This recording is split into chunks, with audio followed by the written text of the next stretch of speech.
Bugs crashing your pack's party? Whether they've got paws or sneakers, your pack deserves a home that's protected from pests. That's where Wondercide comes in. Plant-powered protection made with steam-distilled natural essential oils that actually work. It kills and repels fleas, ticks, mosquitoes, and ants without questionable ingredients or overpowering smells. Safe to use around kids and pets when used as directed. Lab-proven to work fast. And proudly made in the USA. We offer sprays for pets, people, homes, and yards. Plus, spot-on treatments, collars, and even shampoos. Whatever your pack needs, we've got it covered. Founded by a pet parent looking for a better way to protect her dog Luna, Wondercide's now protected over 21 million lives and counting. You might have even seen us on Shark Tank. Go to Wondercide.com and use code WONDER20 for 20% off your first order. That's WONDER20 at Wondercide.com. Wondercide. Protect your pack with plant-powered Wondercide today. Your kids could get free or low-cost health coverage from Medicaid or CHIP. Even if you've applied before, they may be eligible now. Kids up to age 19 are covered for checkups, vaccines, dentist visits, hospital care, and more. And if they already have Medicaid or CHIP, remember to renew every year. Visit insurekidsnow.gov or call 877-KIDS-NOW. Paid for by the U.S. Department of Health and Human Services.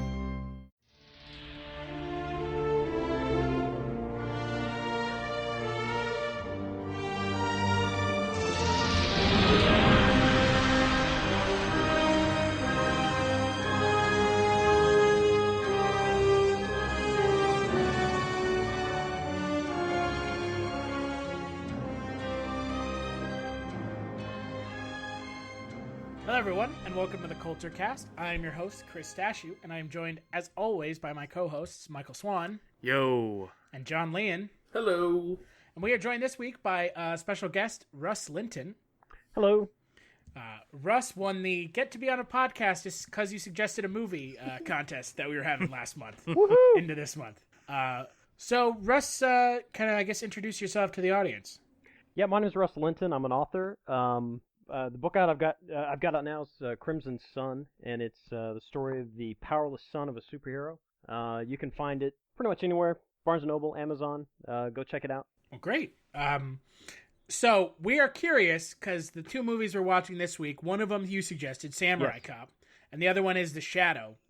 Why did you suggest Samurai Cop? Samurai Cop is a glorious movie. That's why I suggested Samurai Cop. I'm offended that you would ask. Oh God, oh man, this is bad. No, yeah, it's awesome. So okay, I've got a group of writer friends that I get together with. They're part of the North Branch Writers Critique Group here in Denton, and we get together. It's kind of on a regular basis, and we just watch really shitty movies. Samurai Cop tops the list as one of those movies. And now, these aren't just movies that are like horrible, terrible, painful to watch movies. They're movies that are so bad that they've kind of flipped around and they're good.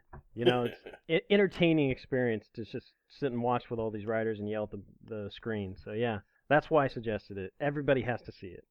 So, Miami Connection. So, yeah, I'm assuming you've seen The Room then, right? Absolutely. Have you seen Miami Connection? I have not seen Miami Connection, no. That's what Have you seen Battlefield Earth? Battlefield Earth, yes, I have. We haven't watched that as a group, but I'm taking notes here, so keep them coming. Oh, we actually did a whole month of So Bad They're Good. Oh yeah, it's some real shit. It was just like a fecal overload. Yeah. That's what we're looking for. And I mean, Samurai Cop. Okay, it's got the trifecta we look for because it's got written, directed, produced by all the same name, right? Usually that tells you you're onto something good. So. Like Miami Connection, right, Swan? Isn't it directed and written by the same guy? I believe so. And then acted in as well. Oh, nice. Yeah, because it was the Korean or Japanese guy, whoever led Dragon Song or whatever that band was. Yeah, Friends for Eternity. So what you're saying is, Russ, most Ben Affleck movies. Damn. Oh, got him, Coach. So the new Superman movie. That's what you're saying. You know, that may qualify. Well, I mean, so let's kind of get into it then, since we kind of scratched the surface of the feces.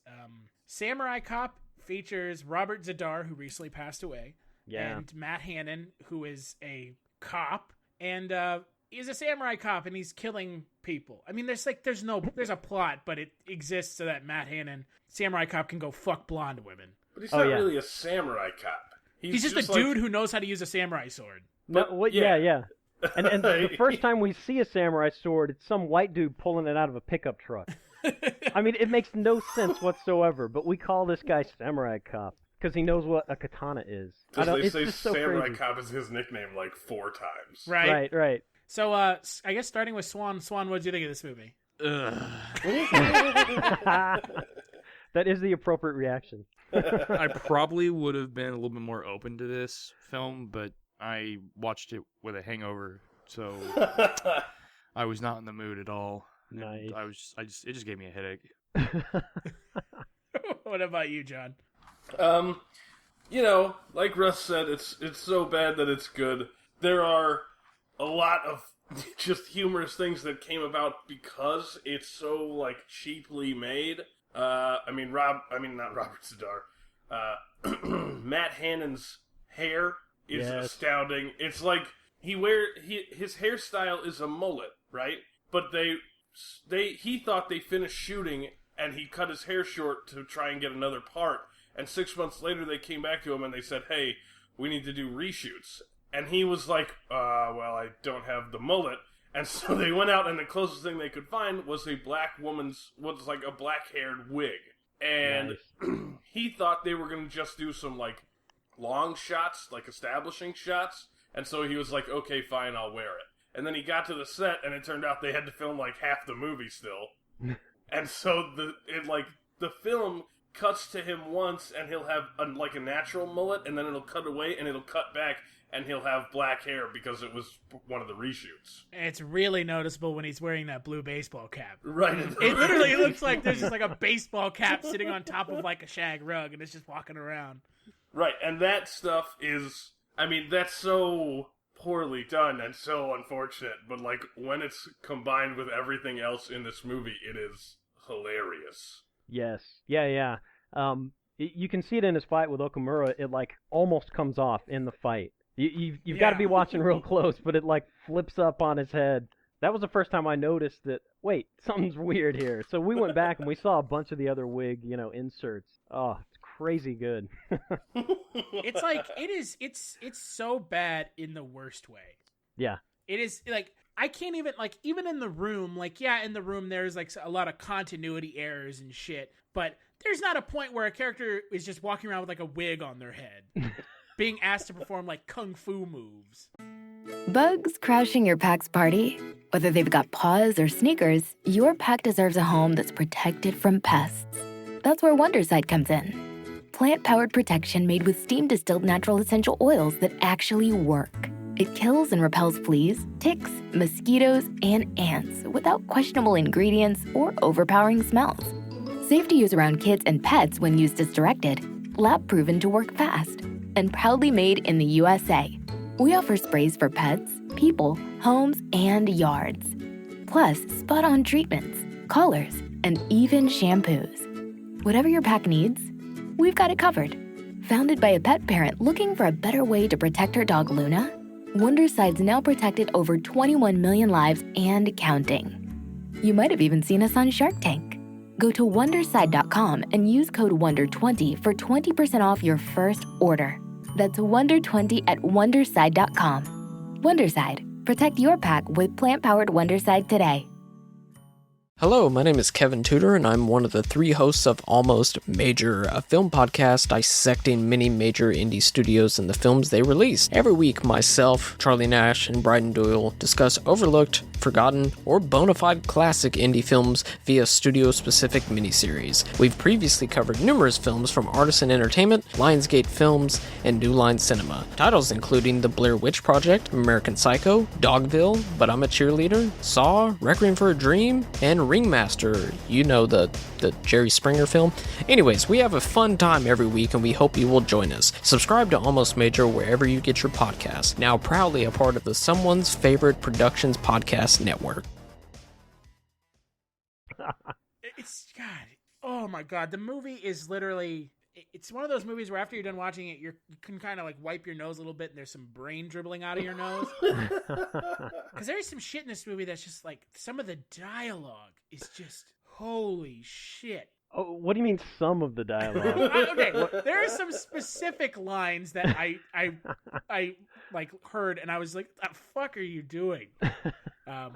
Hey Chris, you keeping it up and warm, or warming up, or whatever the fucking No, line it's warm. was? It's warm and ready. Yeah, Warm and warm ready. and ready, yeah. Warm and ready. And you guys, you said you have an interview or something, right? yeah. Yeah, with Melissa Moore, who plays the police officer that's in the helicopter. Yes. Yeah, you've got an interview with Warm and Ready Peggy. That is fucking sweet.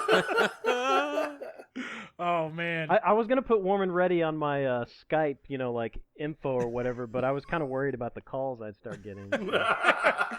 So I'd like to point something out, and again we talked about that Robert Z'Dar passed away. He Yeah. is one weird looking guy. Dude, he is so scary Off-putting. looking. Oh He my is god. off-putting. Yeah.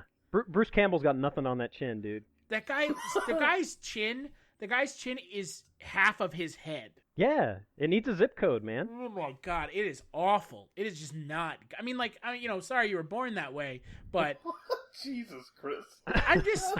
it's not good. And he has a beard in this movie which covers up for it. But if you go and search Robert Z'Dar on Google, Yeah, he does look way better with the beard. The beard makes him look more intimidating and less like what's going on. yeah. Well, yeah, because it's not his chin is fine, but the sides of his jaw where like bone should be, it's like overly pronounced and like square. Like he's completely square jawed, and when he doesn't have a beard, it's ooh. Yeah, it looks like Usually a that's prosthesis. like Usually the term square jawed is like an exaggeration, and it is not with Robert Z'Dar. Yeah, his picture's there by the definition. Yeah. It is not. It's not good. And he is huge too. Like, Jesus Christ. He's like sneaking around at one point in the movie. Yeah, well, like the part where he's trying to sneak in front of that house and he throws himself against the garage and the garage almost like comes off the rails when he does it. I mean, I remember doing this like as a kid, playing cops and robbers, whatever, sneaking around the house, and they're like, you hit the garage and freak out because there's this loud noise. That dude almost demolished it. The movie just like, I don't know how we kind of break this movie down other than there's a cop, Matt Hannon, who is trying to stop the Katana gang. Right. Right, the sword Led by gang. Fujiyama. Yeah. Uh-huh. Who has enlisted Yamashita, played by Robert Z'Dar, who's clearly white, yet he has a Japanese name. And Okamura, who's a bald Asian dude. Who you've seen him before in a million things. Yeah, Right, because that's his actual name, is Gerald Okamura. Yeah, but he is a stereotypically looking Asian man. Yeah. He's actually like a 5th degree black belt too. I mean, that dude actually knows his shit. I can't say that's direct, that's not terribly surprising. But he's just a man. He's like stereotypical like Asian bad guy looking. Oh yeah. He's got like the partial Fu Manchu and the beard. Oh man. Well, he's got like the little mustache that comes down on the sides. But nothing in the center. Oh god. And then so Robert Z'Dar is trying to kill Matt Hannon's character. Because Matt Hannon is trying to stop the Katana gang from smuggling drugs doing to a something diner bad. owned by Jennifer. Yeah. Doing bad things. And so all this kind of shit just happens. It's like the plot is minimal at best. It is very much so a like 70s or 80s kung fu movie made in the 90s. Yeah. And this movie doesn't even look like it was made in the 90s. This movie looks No, like it was because made in the 70s. Their budget must, something like no dollars. This movie was made 2 years before Jurassic Park. Yeah, it is hard to believe, and I don't know if there was some delay or something. I mean, maybe it was made many years ago and it just didn't hit the theaters, but pretty much all the clothing and everything you see, and that fits the 90s. I mean, it's pretty well representative there. I think all it's missing is the cast of Saved by the Bell or something. One of my favorite scenes in the whole movie is Matt Hannon and his cop partner Frank Washington, who is my favorite character in the movie because he makes this fucking face over and over again. Yes. Where he's like, oh, dude, like what in the hell are you doing? Well, and he totally breaks the fourth wall when he does it. He like looks right at the camera and at the audience. I mean, he's like the Samurai Cop's Deadpool or some shit. You know, I mean, he's just like, and you can tell a lot of these he's just phoning it in, thinking, "What am I doing here?" There was this is kind of like a real random reference, but in the DreamWorks movie Puss in Boots, there is a cat that does that exact same thing, and that's the only thing I could think of was his just going ooh over and over again. Like, dude, you are a fucking moron. Oh my god. Oh, we got to talk about some of the practical special effects in this movie, though. The guy's arm getting cut off. Well, I was thinking badass. more the guy that gets run over after he gets shot out of the minivan. Because that's like, they're driving sort of fast down some roads, and they're like, shoot him, shoot the guy, shoot him, over and over again. And fucking Mark Fraser ends up shooting one of the henchmen who's like using a submachine gun from the back of a minivan. Right. And he gets shot, and he starts to like lean out of the door, and another henchman is like holding on to him, and they're clearly going like maybe 0.5 miles an hour. Bugs crashing your pack's party? Whether they've got paws or sneakers, your pack deserves a home that's protected from pests. That's where Wondercide comes in. Plant-powered protection made with steam-distilled natural essential oils that actually work. It kills and repels fleas, ticks, mosquitoes, and ants without questionable ingredients or overpowering smells. Safe to use around kids and pets when used as directed, lab-proven to work fast, and proudly made in the USA. We offer sprays for pets, people, homes, and yards. Plus, spot-on treatments, collars, and even shampoos. Whatever your pack needs, we've got it covered. Founded by a pet parent looking for a better way to protect her dog Luna, Wondercide's now protected over 21 million lives and counting. You might have even seen us on Shark Tank.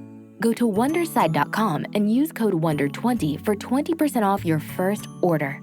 That's WONDER20 at Wondercide.com. Wondercide. Protect your pack with plant-powered Wondercide today. Do you love movies? So do I. What's up, y'all? It's KB, and I love movies.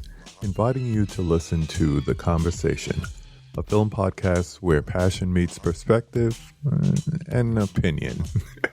From the old school to the new, I invite a guest on to discuss the movies that thrill us, challenge us, break our hearts, or even blow our minds. There's always new episodes dropping wherever you get your podcasts. So join the conversation. We don't just watch movies. We love talking about them too. The Conversation with KB Loves Movies, a part of Someone's Favorite Productions podcast network. And then eventually he like falls out, and you can clearly see that the van has stopped, and they just like drop him out of the back of the van. And then the van goes again, and you see Matt Hannon's car moving forward, and it comes right up to the body and stops, and then it cuts to the back of the car, and you see, like, you just see the car go forward, and laid down at the base, at the back of the car's wheels, is the guy that fell out of the car. Right. Yeah, and it's like there are tire tracks of blood where the car went over him. I mean, it makes no sense whatsoever. The scene I want to talk about is the one where they're at the hospital and a nurse comes up to Matt Hannon's character. Oh, yeah. And she's like, "Do you find me attractive?" He's like, "Yeah." "Do you want to go out on a date?" "Yeah." And then she goes, "Do you want to fuck me?" And he picks up the stethoscope and speaks into it. He's like, "Bingo." And then she asks him, "Are you circumcised?" Well, before that, she tries to make it. She makes a joke about him having like a small dick, Yes. Yeah. which is perfect. You need a. What is she like? Do you want a size of a jumbo jet? He's like, are you circumcised? He's like, yeah. He's like, well, the doctor probably cut some off the end. Like, who says this shit? Mark Fraser's eyes got so big right there. And then he's like, no, I got a big black dick. I got a big black dick. Like, oh my god, what are you talking about? That was part of their witty banter. Right? Or then Come or on. Matt Hannon's like, they're gonna grill your ass black. Charcoal black. And he's like, I already got a black ass. Yeah. And they like, they like fist bump. Who does that shit? Oh, that was that was awesome. That was right after their fight, I think, where they took out all the goons or what. Actually, they didn't take them out. The other guy shot them all with his Uzi and then just walked off in the smoke. In the parking lot. The parking lot fight. The parking lot of the restaurant. It was just, it made no sense whatsoever. And the special effects there, like you guys mentioned, I don't know what those were supposed to be bullets. There was some weird, just somebody was firing sparks all over the side, like from a sparkler. Somebody's off camera, and they're like, "This will look like a machine gun." Oh, I mean, fucking to be horrible. fair, the guns even at the end of the movie don't even sound like guns. They sound like pop guns, just like pew pew pew pew. Like, oh my god, come on! If you're not gonna have guns that even sound remotely realistic, just I don't know, use swords all the time. Right. Oh man, the scene where Robert Z'Dar cuts off that guy's head in the hospital. Oh yeah. And in order to get in there, he has his like girlfriend henchman, I guess, like wheel a little garbage can janitor Right. thing into the room, and the garbage can is like one of those tiny ones that you see in bathrooms. And Yeah. she stops, and there's a cut, and there's like a sheet over the garbage can, and then it cuts again, and there's a big bulge under the sheets, and Robert Right. Z'Dar just like stands up out of the garbage can. You just see the chin rising from the cart. You're like, oh my god. And then he just like saws the head of the guy off with a katana, and then it shows him step back into the garbage can and start to kneel down, and then it cuts again, and the lady is putting the sheet back over the garbage can. Right. Because Robert Z'Dar can fit in that fucking trash can. I was gonna say, like, they really need to take the nickname of the Chin away from Bruce Campbell and give it posthumously to Robert Z'Dar. No, yeah, totally. That guy, he's got that nailed. I mean, he is the Chin. He needs a movie on that thing, man. I'm sad that he's gone. Oh man, this movie is something else. Yeah, no. I love this movie. I mean, you guys were talking about the dialogue, and I mean, just there were a lot of things I missed watching this with a room full of people shouting at the TV. So I watched it again, and it is not as fun watching it alone. I will readily agree to that. But you hear so much more of this so-called dialogue. I mean, it's almost like whoever the director or writer, all the same guy, felt he needed to fill like every blank second with something, some kind of soundbite or shout. It's just crazy because. Like you said, they're driving down the road and Samurai Cop's like, shoot him, shoot him, shoot him, shoot him, shoot him. Hey, shoot him now, shoot him. That's the whole fight. He won't shut the fuck up. And it like cuts back to that same take like 4 times. Yes, it's the exact same one. Yeah. And then when they're leaving the hospital after the guy's had his head cut off, because I guess they were worried he might talk, even though his lips were burned or whatever they were going on about. But in the parking lot, they've got this whole bunch of security guards trying to stop them, and they just keep walking up, and it's the same dude's voice saying, "Hey, we need to talk to you," and then they'll walk up, and then Robert Z'Dar, just dispatches them with his special kung fu moves or whatever. And it's over and over the same guy, but you hear that same voice. They're just playing it on Hey, repeat. stop! Hey, we need to talk to you. Hey, wait Yeah. a second. You about- there, stop. What about Matt Hannon's sweet speech in the restaurant? Hey, listen here, you son of a bitch. You're going to respect the Japanese in this country. They're hard-working people. Oh, my God. This is the land opportunity for legitimate business, not death merchants. Oh, my God. I'm telling these motherfuckers. It's like, what? I'll have their stinking bodies in garbage bags and ship them to Japan for fertilizer. And right before he even says, "Oh yeah, I respect the Japanese," he walks up and he just slaughters the dude's name, even though supposedly Fujiyama. he's supposedly fluent in Japanese. He just walks up, he's like, "Are you Fujiyama?" Like, are you on something? Oh man. It's just the movie. It's the giving tree, man. It just keeps on giving. It's awesome. I don't know if this is Swan. I don't know if this is as bad as say Birdemic, but this is pretty bad. Yeah. This is it. It ranks up there. At least this has like a coherent storyline to some extent. Yeah. Right. You don't know what the bad guys are doing specifically, but you know they're doing something nasty. Right. At least in Birdemic is just Mother of God. Yeah.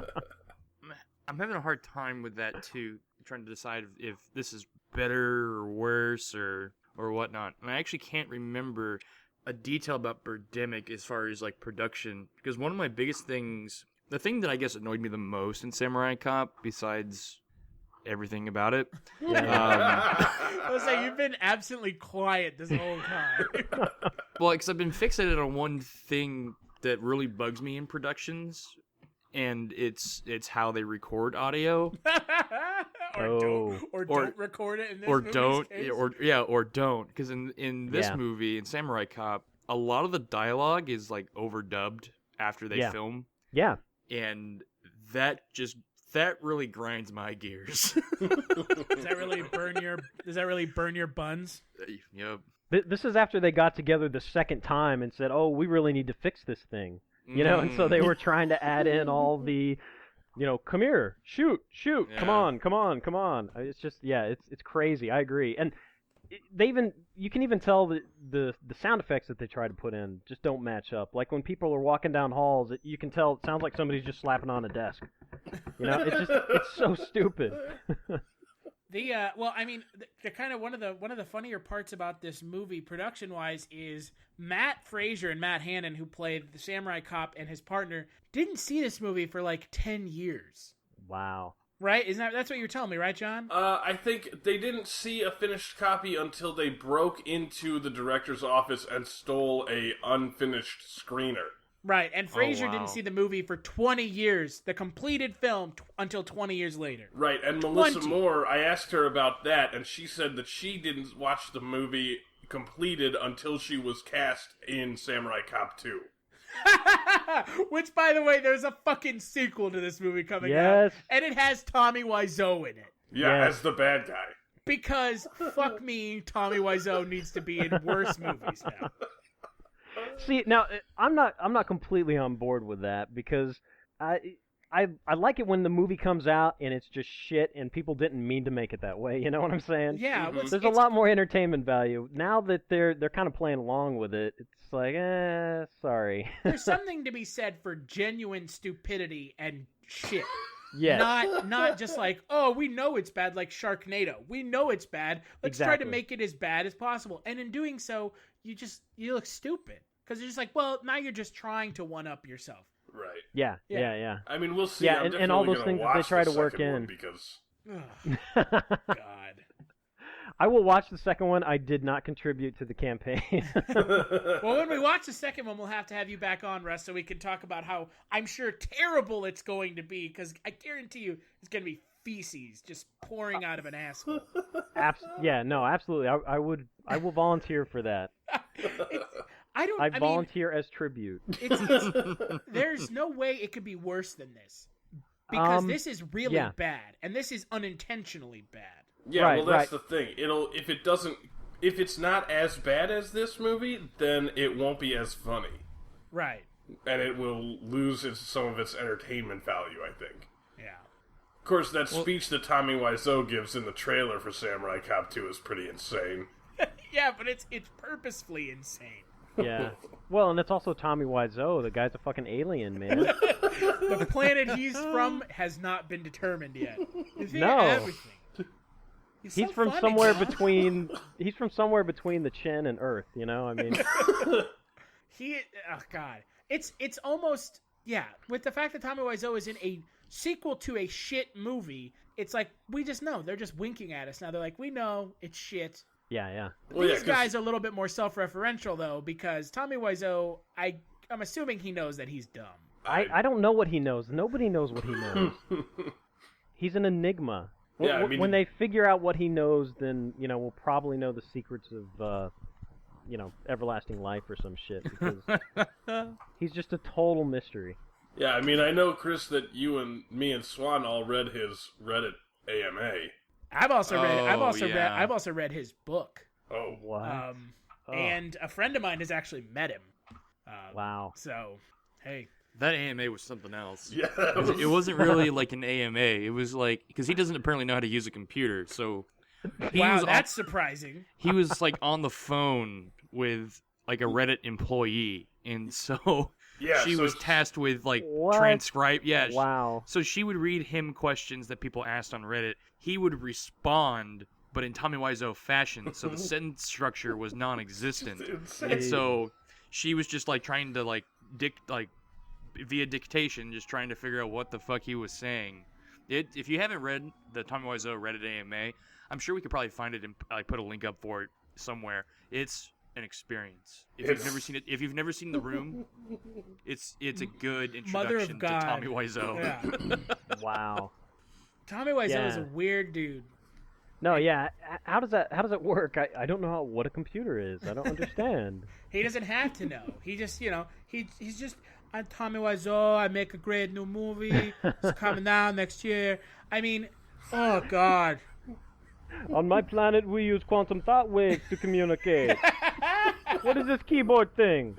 I don't understand. Oh God. Dude probably has...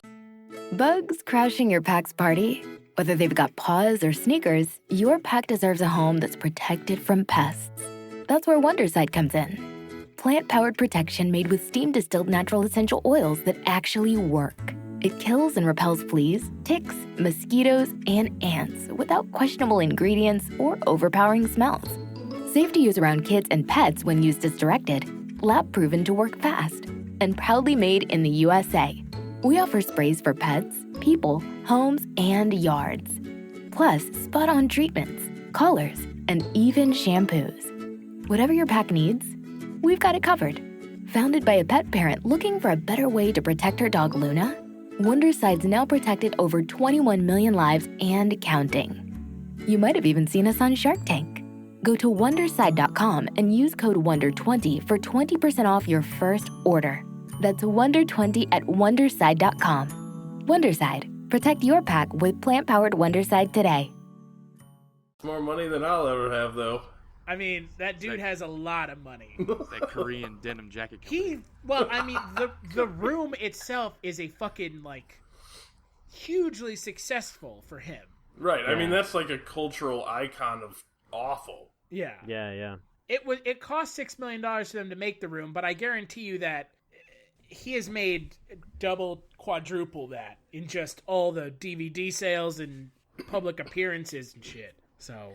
Is double, quadruple 2 times, 4 times the amount of money spent on the movie, or is it 4 times, 2 times the amount of money spent on the movie? I would say 2 times 4.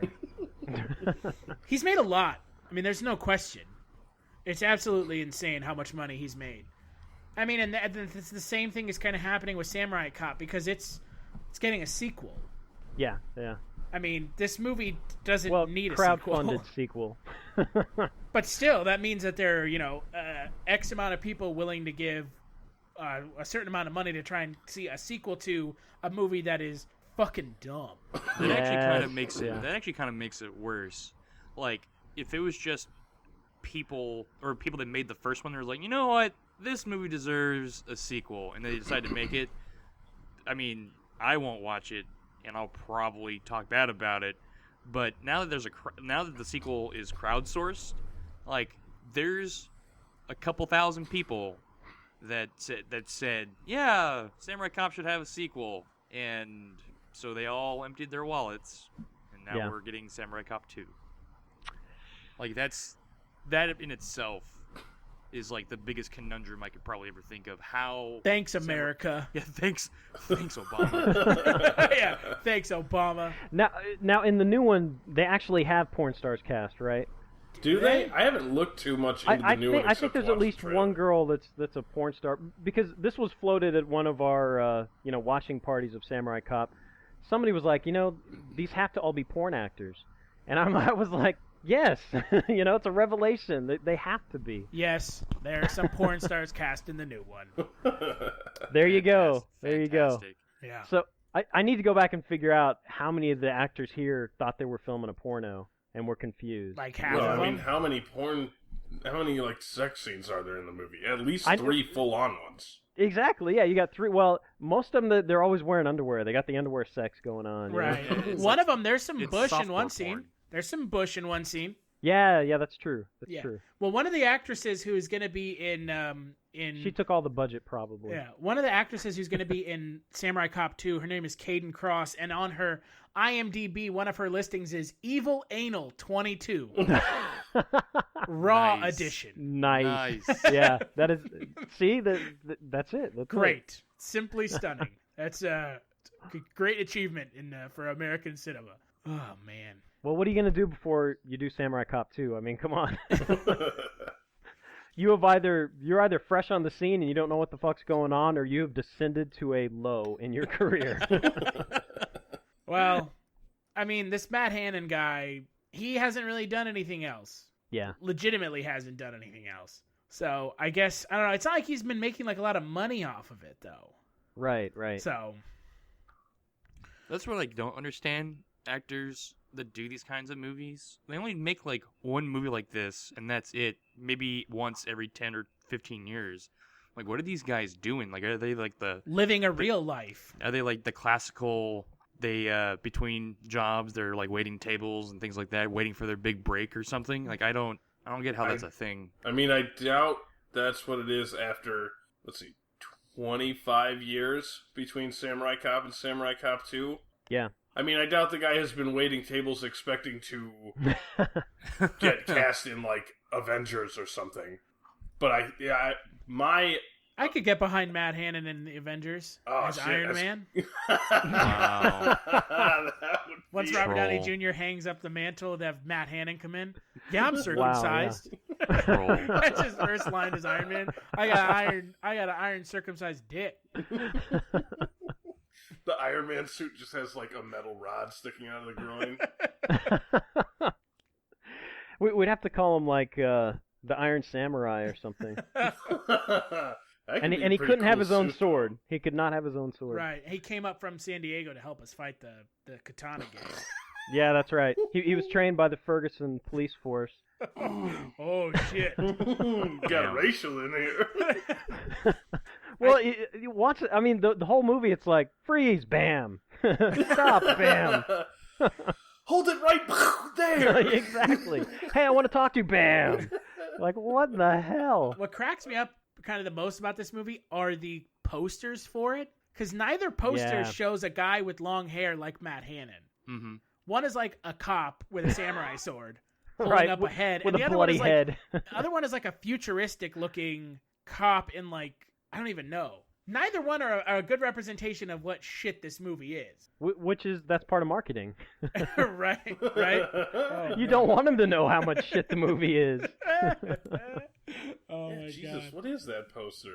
Which one? The second one? Futuristic one. Dude, I don't know what the fuck that is. A recently unearthed, soon-to-be classic kung fu action comedy skin flick with gratuitous gore elements. Skin flick? Yeah, because That's of all the a term for porn, though, right? Yeah. Oh, kind of. Kinda, yeah. Yeah, it's if a movie incorporates a lot of sex, you would call it a skin flick. Skin flick? What is this dude? It looks like he's holding like a lightsaber and wearing like a black motorcycle helmet. It looks like, getting ready to, it looks like the character that James Franco plays in the third Spider-Man movie. Oh, wow. Nice. The Green Like Goblin? the new Goblin or whatever. The new Goblin or whatever. Wow. Hobgoblin. This movie is insanity. There's not a whole lot to really talk about other than you want to see this movie, you should go watch it. If you like bad movies that are unintentionally bad, then go watch this movie. Oh yeah, definitely. Definitely. Yeah, if you've enjoyed The Room or Miami Connection, anything like that, this is a movie for you. I mean, it's on YouTube. It's on lots of streaming sites. I don't think you can find it to pay for it if you wanted to. Yeah. And there are just so many classic, just little moments in here. I mean, it is a gem of shit, is what it is. It's wonderful. So a turd nugget, just a little turd nugget, like Robert- gaping, glistening nugget of turd. Robert surprised- Starr kinda hiding behind a tree that's like a third of the size of him. I'm kind of surprised we hadn't mentioned the police chief yet. Oh, yeah, that guy with the weird anal fixation? Yeah. Feels like he's got a club up his ass. Yeah, they'll club up my ass. And then he leans back, he's like, I want to figure out a way to get it out. And he closes his eyes. You're like, what in the... Where's your brain going, dude? Because I don't want to go there. At one point, he like yells at Matt Hannon, and then Matt Hannon says something, and the police chief is like, "Get the fuck out of here!" And Matt Hannon walks out, and the police chief sits down and says some shit like, huh, "Bastard." Some weird random shit like that. Well, no, this is after Frank rushes in and, like, kisses him. Yeah. Right, that's right. And he like sits down and smiles. It's just, wow. Yeah. Do you I don't guys even know. realize how much money the second one raised?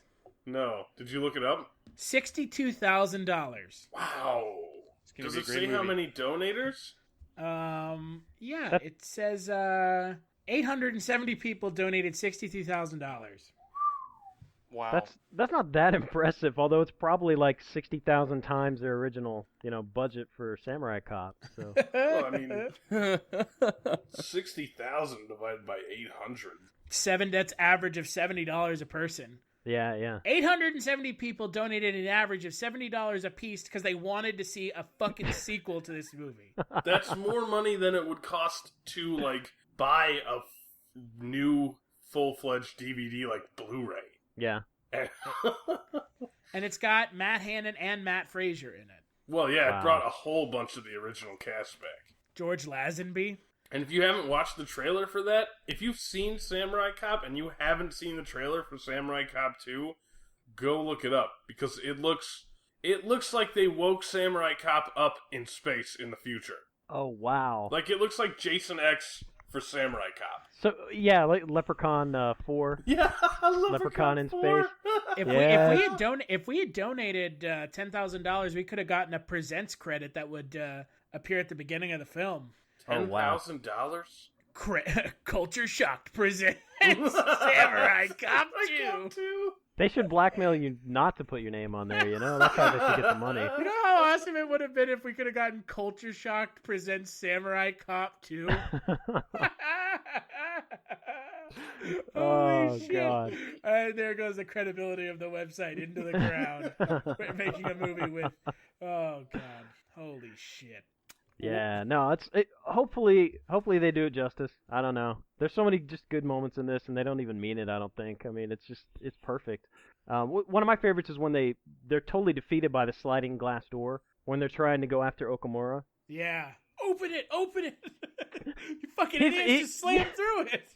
He's in there banging some girl, and they're like, oh, stop, freeze, and they're trying to get the door open. That's the one time they don't just shoot someone. Exactly, yeah. The whole movie, they're just shooting people, cutting off arms, but a glass door, we don't want any property damage. I mean, come on, guys. Let's get real.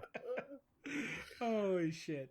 Oh, man. This movie is something else. Yeah, really is. Did you, well, I can't wait for the interview. I'm really interested in what Warm and Ready's got for you guys. Because that was one of my favorite scenes too, when she's in the kitchen, and the guys again, they're looking in, they're being defeated by glass windows and stuff, because no property damage here. Like there's a budget for this movie, right? Just like staring through a window at her. Exactly, which would creep the hell out of anybody, I mean, his face takes up the whole window. It's mainly just his chin, and it's like, what the hell is that? But yeah, she's wandering around the kitchen like a fucking sim with that. She's like got that pan, and she's like starting to put it in the freezer, and you don't even know what the hell she's doing. I was gonna say, yeah, what the hell was she doing with that oil? She's like, I'm gonna put it in the freezer. Sure, go ahead. Of course, she thinks better of putting it in the freezer and leaves it out, so they can like torture her with it. But hey, oh well. Burn her with oil. Cool off, darling, or whatever he says. Oh, just twisted. It's a strange movie. Yeah. Softcore racism. Yeah.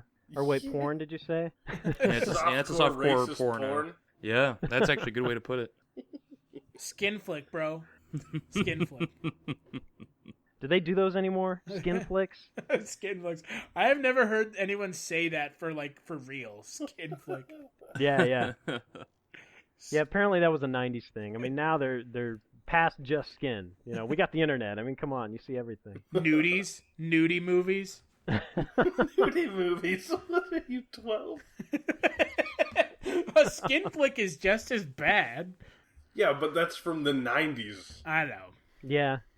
Although skin flick still sounds even more dated than that. I mean, it could be from like the Shadow radio program days or some shit. Wow, skin flick, see? Holy shit. Well, let's wrap this one up. So, starting with Russ, best performance and final thoughts. Oh wow. Best performance. I'm gonna go with Frank. Bugs crashing your pack's party? Whether they've got paws or sneakers, your pack deserves a home that's protected from pests. That's where Wondercide comes in. Plant-powered protection made with steam-distilled natural essential oils that actually work. It kills and repels fleas, ticks, mosquitoes, and ants without questionable ingredients or overpowering smells. Safe to use around kids and pets when used as directed. Lab-proven to work fast. And proudly made in the USA. We offer sprays for pets, people, homes, and yards. Plus, spot-on treatments, collars, and even shampoos. Whatever your pack needs, we've got it covered. Founded by a pet parent looking for a better way to protect her dog Luna, Wondercide's now protected over 21 million lives and counting. You might have even seen us on Shark Tank. Go to Wondercide.com and use code WONDER20 for 20% off your first order. That's WONDER20 at Wondercide.com. Wondercide. Protect your pack with plant-powered Wondercide today. Because he just looked like he was putting up with way too much shit on that set, The whole thing, the fist bump, my black ass. I mean, come on. He really said that, right? It's like, Yeah, he did. Are you paying me enough to say this? His It's black like a ass, Cards bro. Against Humanity moment here, His black But yeah. ass over and over again. So yeah, that's best performance, hands down. John, what about you? Final thoughts. Watch it. It's hilariously bad. Like this, I've suggested that you watch movies drunk with friends before. This is so far the ultimate of have some beers and watch this movie with other people and just enjoy yourself. It's nuts. Best performance. I think I'm gonna go with Gerald Okamura. Just because he provided his own weapons, he choreographed a bunch of their fight scenes. He actually knows how to do all that stuff. I mean, it's we're gonna make an action movie, so we need at least one person that knows how to actually fight people. And that's Gerald Okamura. And then they didn't even change his name because they needed to sell that shit. Yeah. It was so disappointing when Samurai Cop defeats him with that shiatsu massage or whatever the fuck he was doing. That was disappointing. What about you, Swan? Yeah, it's basically the culmination, the epitome of so bad it's good. So if you're into that, watch this. Definitely don't watch it hungover and by yourself, because you'll just want to stab people with forks. Best performance, I wanted to go with Mark Fraser, but Russ took it, so Yes. I'll go with Melissa Moore. Just because you got to see her titties? Yeah, just because tits. Did you know? So we were talking about how shitty their budget was, and in the shots where she's in a helicopter talking to Matt Hannon, I thought they were just sitting in a fake cutout sort of thing of a helicopter and putting in the noises. But apparently they actually went up in a helicopter to film those shots, and I was like, man, That would have made it look like you had a bigger budget if you actually showed people flying in the helicopter. And instead they just So they actually had a helicopter, but yeah, they screwed up the shots. That's awesome. Yeah, right. Like, they didn't put the camera far enough away from the helicopter, and so it's like, it looks like they're just sitting in, like, a car, in one of those little, like, grocery store coin-operated back-and-forth machine things. Yeah. That is awesome. Hey, I want to change my best performance to that yarn lion head in the restaurant. That was fucking amazing. Because it's just so strange looking, and Yeah. you literally can't stop focusing on it the entire time that scene's going on. Well, and they make sure, obviously, yarn lion head is really fucking important because they make sure he's in all the shots right over her shoulder, you know, so I think it's good. Yeah, no, I gotta change that. Who is top billing Yarn Lion? I'm gonna go with watch this movie. It's really stupid in the best way. It's got some shit in it that reminds me of Miami Connection and some stuff that reminds me of The Room. Best performance, I'm gonna go with Robert Zadar's chin. Yeah. Because Jesus Christ, man, that chin, something else. Holy shit, yeah. What a loss in Hollywood, guys. So how does he die in the movie? Does he Kills commit himself. seppuku, whatever. Yeah, seppuku. Yeah. Seppuku. Yeah, he actually with like a Bowie knife, not even with a samurai sword. He commits it with like a Bowie knife. Because Matt Hannon refuses to kill him, and so he just like whips out a Bowie knife. Which, even though there's like a samurai sword near him. Well, I mean, traditionally, you don't use a katana to do seppuku. There's actually like, there's a shorter katana-esque blade that samurais carried, but yeah, you don't use a Bowie knife. I just remembered that happening, and I was like, we should mention how that happens. Yeah, he kills himself with a little fucking Bowie knife. So Yeah. And they stand there and watch him. yeah. They just sit there and watch him do it. Oh man. Well, so we got John got to speak with Melissa Moore, so we're gonna play that interview, and when we come back, we'll talk about the second movie, The Shadow. First question I have is, how did you get involved with Samurai Cop? Was there an audition process, or did they approach you, or how did that work? Well, of course, it's been forever ago. The original Samurai Cop, I was living in Los Angeles at the time and doing a lot of film work. And a friend of mine, Matt, Hannon, actually took me in on this project, and he told Amir that I should be in it. I met Amir, and that was basically it. So, and I, like I said, I had done, other work prior to that, so they were able to see my work. Mm-hmm. And so you knew Matt Hannon before the film then? Yeah, I did. We were friends. So what was it like to work with both him and Robert Zadar? Well, Matt, that was like Matt's first film. I mean, Matt hadn't been doing a whole lot of film work. He had done a lot of the stand-up at that time, but as far as film work goes, that was one of his first things that he had done. So, he's, being a friend, I think when you're working with somebody that's a friend, it makes, things a lot easier. And, I don't know, he was great to work with. Robert Zadar was, he's just an intimidating image, but a nice person. The scenes I had with him were a bit intimidating, but it was also, it was fun. It was fun. It was, I can say it's fun, but it was kind of a crazy, work scene. Just that the set was kind of crazy. Can you, how is it crazy? Well, it was a little, we had no budget, number one, which makes things always challenging. And number two, it was shot quickly. And what he wanted to do a lot more than we had budget for sometimes. And, and then there was a communication gap with Amir because he totally didn't understand us and we didn't understand him. So, it was just kind of a little bit of madness that way. All right. So you mentioned that the scenes you filmed with Robert Zadar were intimidating, and one of the most notable ones is when you're being tortured by having him pour hot oil on you. Yeah, that's never fun. And I was right. And I was wondering if you could tell me a little bit about what went into filming that scene, how you guys did it, that sort of stuff. Well, it's typical. Obviously, it wasn't real hot oil. But right.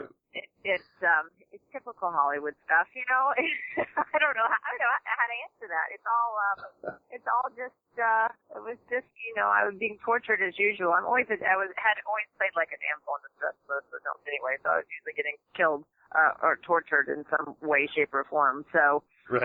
that was just another form of torture for me on set. And, you know, of course, you have to play fearful and in pain and him being such an intimidating. I mean, his persona is intimidating anyway, so you don't have to do a whole lot of acting. So it was probably, you know, those kind of things are fun to do actually, just because you get to actually be dramatic. Right. You also have a relatively extensive sex scene in the film. Oh, of course. Almost every scene is ridiculous. I was just wondering what was it like to shoot that sex scene? Was it awkward for you, or did it come easy to you to do that sort of thing? Every intimate scene is awkward, I think, because I mean you have the crew and the director, and so people are trying to be they're trying to be respectful of you. But it's still very awkward just because you're naked. And but you know, having known Matt being a friend, that made it a little easier. So it's not like you just met somebody and you have to do this. But this way, at least we were friends, and he was, of course, Matt was real respectful of me, so that was good. But yeah, they're always awkward. Not much fun. Right.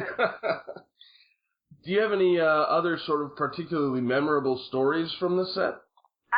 Of course, I loved flying the helicopter. That was actually my favorite part, was actually being in the helicopter, because we would do takeoff and landings at this area where we were on the helicopter. So, I mean, we were actually up in the helicopter at some point. But, okay. Yeah, I enjoyed the helicopter scenes. That was kind of fun.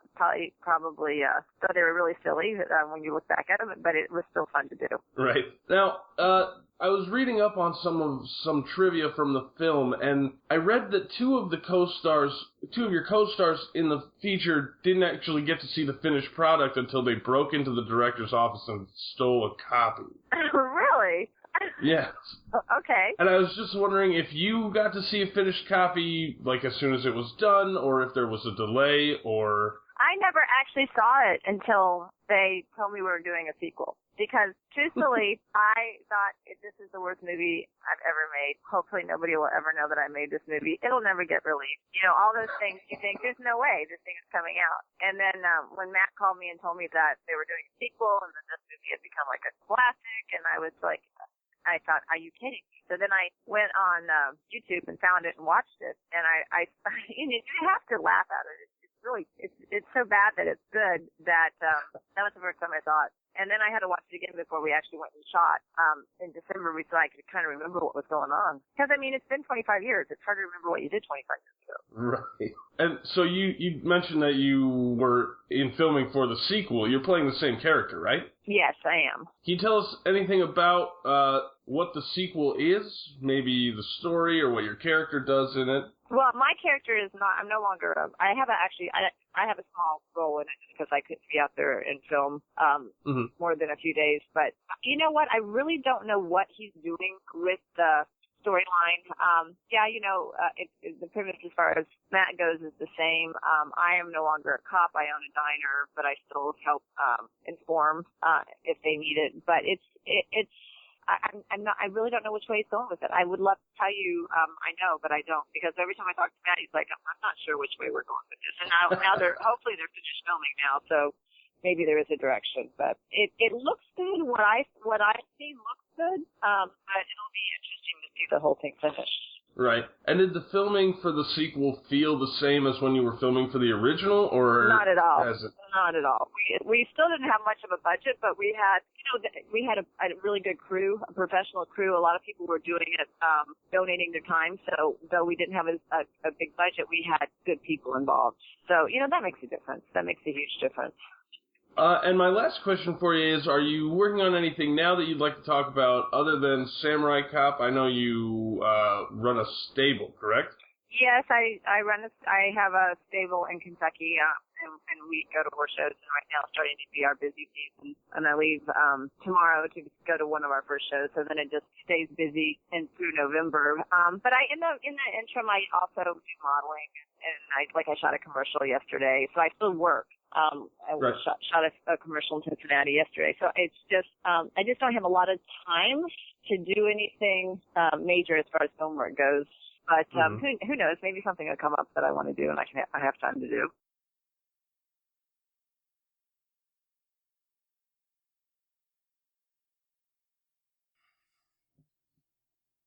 All right, so on to our second movie this week, The Shadow. It's a 90s pulp comic book movie featuring Alec Baldwin as the eponymous Shadow. Based off a radio show from the 1930s or something. Well, it was also, it was a cartoon. It was a... Bugs crashing your pack's party? Whether they've got paws or sneakers, your pack deserves a home that's protected from pests. That's where Wondercide comes in. Plant-powered protection made with steam-distilled natural essential oils that actually work. It kills and repels fleas, ticks, mosquitoes, and ants without questionable ingredients or overpowering smells. Safe to use around kids and pets when used as directed. Lab-proven to work fast. And proudly made in the USA.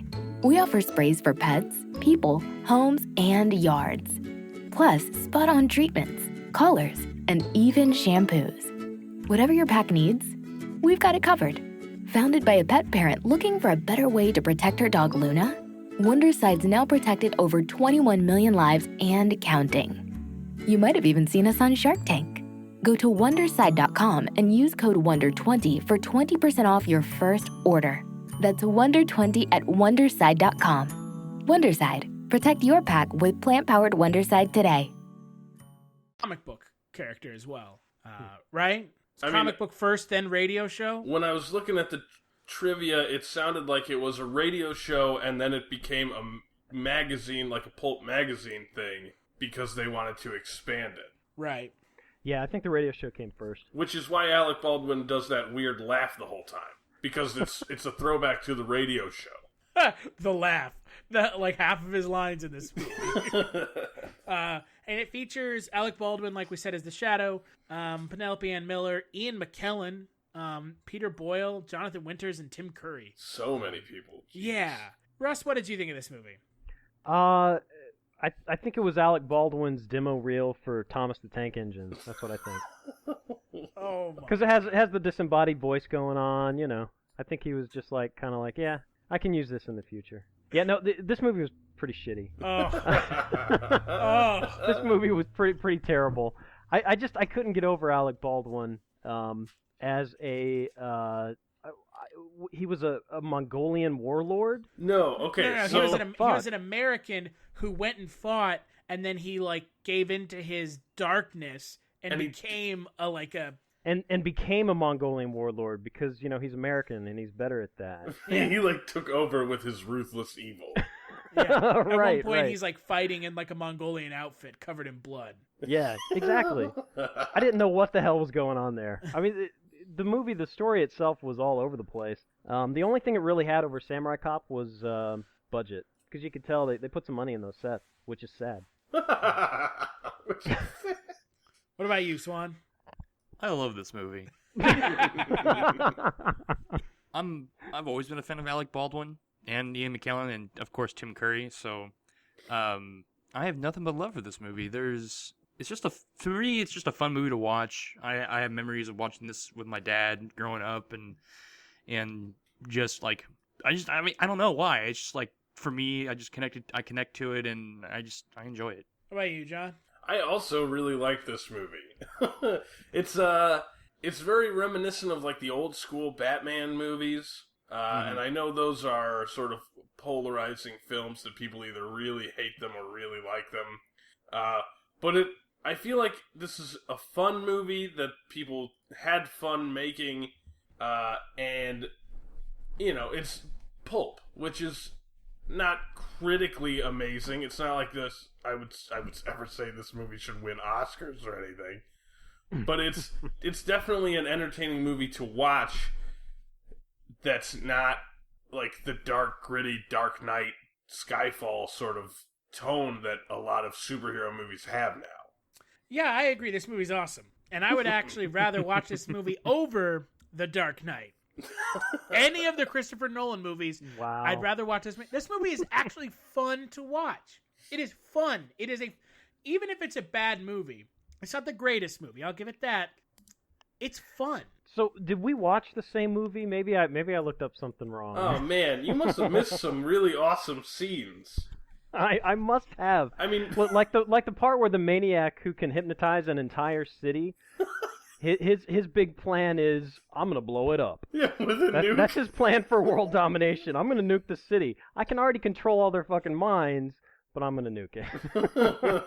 It just makes no sense whatsoever. The scene where Patrick Fischler is in this movie as like the sailor that gives the Khan guy, the descendant of Genghis Khan, he's like, nice dress, buddy. And fucking Shira Khan or whatever his name is like, why don't you jump off the Empire State Building? And then he jumps off the building and it cuts to Alec Baldwin on the streets, like a block away, and you just see this little black speck fall off the Empire State Building as Alec Baldwin says, everything's falling into place now. So there are some parts like that which are actually pretty spot on. My problem is if they're going for campy, it didn't make it. It seems like it was forced when they tried to do it, to me anyway. The other times it just kept missing the mark, and so it just felt like it was a crappy movie and not like, hey, this is an intentionally campy, throwback. The weeds of crime bear bitter fruit, Russ. I can see not liking this movie, but I have a question, Russ. How do you feel about The Rocketeer? Rocketeer, okay.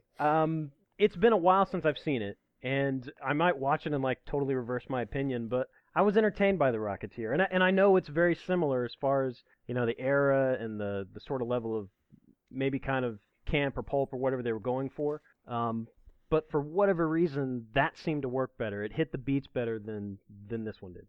The Rocketeer does go a little bit further than this one, though. I mean, this one has that sort of gothic feel from Batman, but The Rocketeer, it's on a Hollywood film set, and the guy is fighting Nazis, and The Rocketeer goes a step farther in campiness than The Shadow does. I think. Yeah. How dare you talk about America that way? USA, motherfucker! America. Oh my god, any time that Alec Baldwin talked to John Lein was just surreal as shit. The very first conversation they have where John Lein is in Alec Baldwin's, sanctuary, and they're like, I'm an evil student of the guy that taught you how to control people's minds. And Alec Baldwin is like, oh, really? And then John Lein is like, do you have any American bourbon? And then he goes, I'm going to take over the world. And Alec Baldwin's like, I'll stop you. And John Lein is like, that's a really nice tie. Where did you get that? So weird. Well, that kind of sums up the story for me because it's just so chopped up. It's almost edited probably by the same person who edited Samurai Cop, I mean, I don't know. Are you saying that it's hard to follow? No, it's not necessarily hard to follow, but it's just we start out and Alec Baldwin, he's in an opium den. In 2 Tibet. minutes later, With and everything. Right. And his long hair. Was he eating ham or something? Yeah, he's with his with his nails? fingernails. Yeah, with his fingernails. It's supposed to be all. I don't know what the hell that was. God knows what the fuck that is.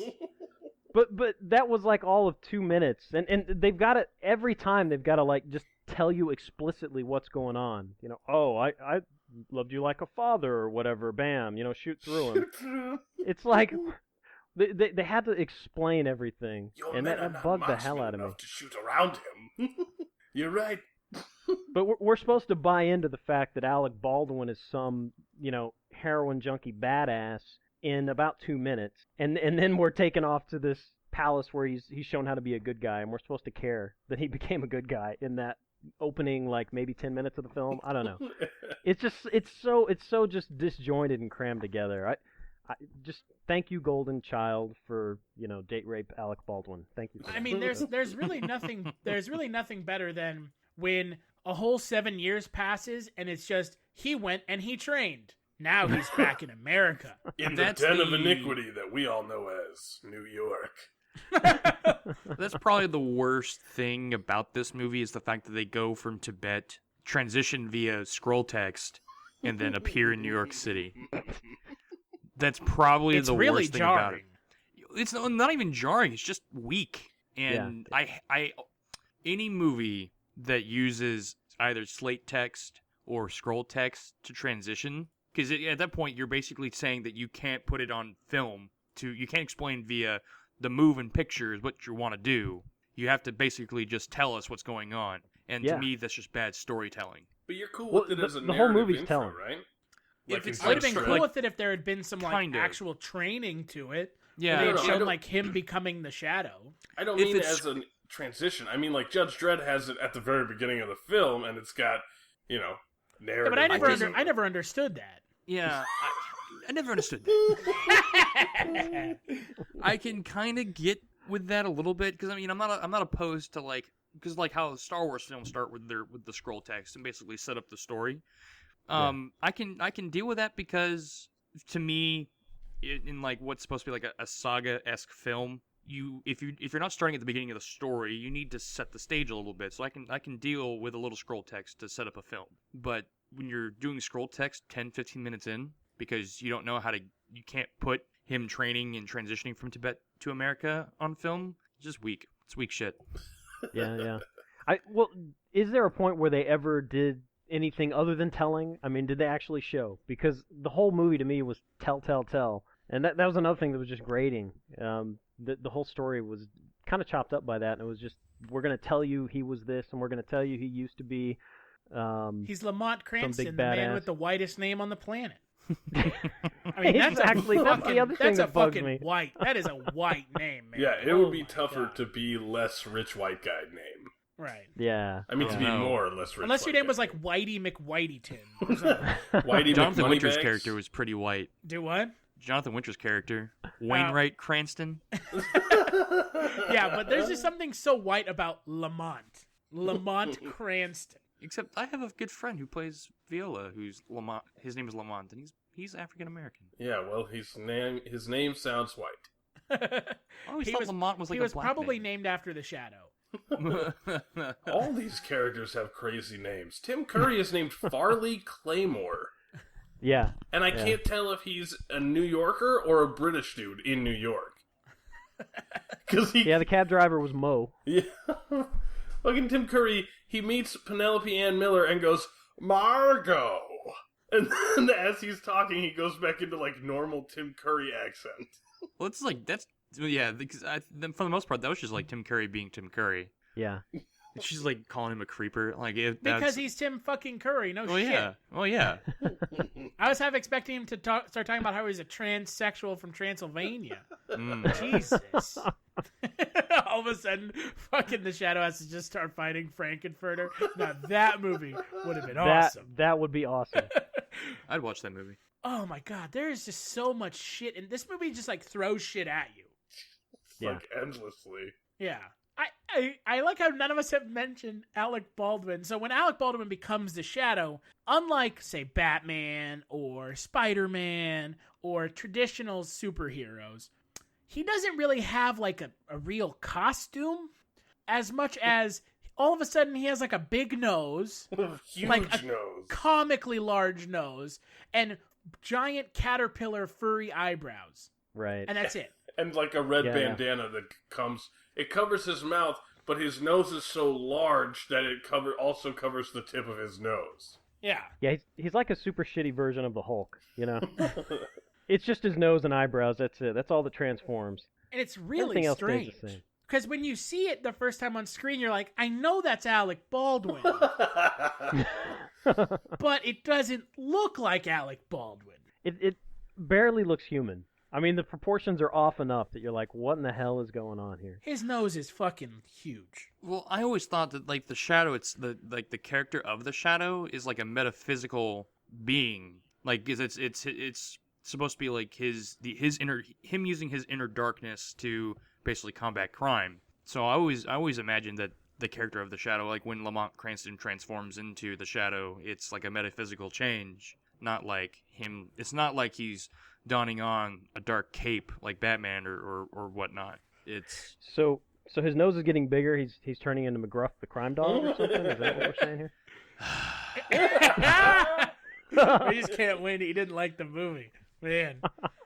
This movie's just fun. It's just there's so much stupid shit in this movie. plus on top of that, I am always a fan basically of any movie that's set in the 20s and 30s. That's an era that I really like seeing on film, and The Shadow does a good job of that. I will agree with that for sure. There's no other comic book movie like this one. That's for sure. Nope. You're right. Right? I mean, kind of the Phantom, kind of the Rocketeer. Tim Burton's Batman is kind of close, but it's not as funny. Yeah, I mean, this movie has a lot of jokes in it. Like at one point, Alec Baldwin talks about his dick. He's like, "I'm psychically well endowed." Right. Like, yo, I got a big dick. Just letting you know. Or there's this. That was one of those moments where I'm like, oh yeah, they're trying to be campy and funny here. Right. But the rest of the time it just wasn't hitting.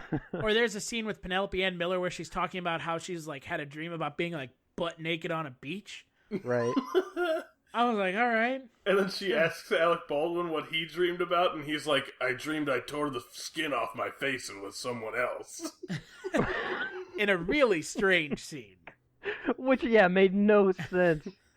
Because he is dark those on the opium inside. den dreams. Yeah, he was struggling with his desire to be like Shiwan Khan, right? Who we haven't even really talked about. Yeah, Shiwan Khan, played by John Lein, who also plays Ricky Tan in Rush Hour 2, is a descendant of Genghis Khan, who rides to America. Right, and he rides. Last descendant. Right, he's the last descendant, and he rides to America in Genghis Khan's solid silver coffin in order to absorb Genghis Khan's power. A silver coffin, and it's got a Latin inscription on the side because I guess that's what the Mongols spoke. Because what is history? And then he makes Neelix kill himself. That's right, poor Neelix. Oh, I just realized that was Neelix. Yeah, just about every face you see in this movie you recognize, which that blew me away. I was like, yeah, I know that voice. I couldn't place it, and then you pointed it out. Eat shit, Okamura's eat in shit, here. Neelix. Yeah, granted, I hated the character of Neelix. Who's in here? Yeah, Okamura's in here. Yeah, Samurai Cop. Yeah. Yeah. Connections. It's a real bit part right at the beginning with the Tibetans and stuff. He's just like an extra, but he's in there. I was kind of shocked. Also, another one of my favorite character actors in this movie, Abraham Ben Ruby from George of the Jungle and Twister. He plays one of the Marine guards who gets fucking owned with a single shot from a crossbow. Like a crossbow bolt to the gut, and he just falls over dead. Yeah. So strange.